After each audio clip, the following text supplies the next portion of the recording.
मैं appeasement politics का विरोधी हूं।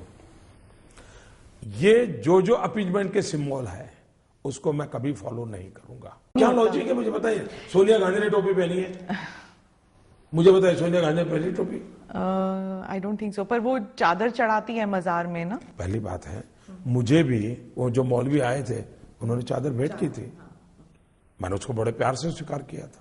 नरेंद्र मोदी का टोपी पहनने से इनकार करने से जुड़ा विवाद उनका पीछा छोड़ने का नाम नहीं ले रहा है। कल नरेंद्र मोदी ने एक टीवी इंटरव्यू में खुद के टोपी पहनने से इनकार करने को जायज ठहराते हुए सवाल किया था कि क्या सोनिया गांधी ने कभी टोपी पहनी थी।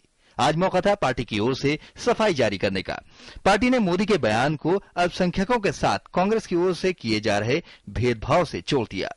There is discrimination even based on the religion of people while visiting the right victims.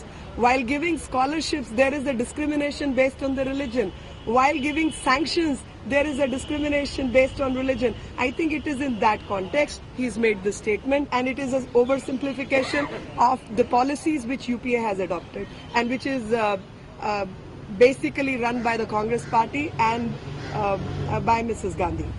हालांकि मोदी के फिर से टोपी पहनने से इनकार करने की बात दोहराने पे कांग्रेस को उन पर हमला करने का मौका मिल गया। I mean, this skull cap thing is frankly a bit silly because Mr. Modi has been photographed wearing all sorts of outlandish headgear throughout the country. Wherever he goes, somebody puts something on his head, he'll wear it, he's photographed with it.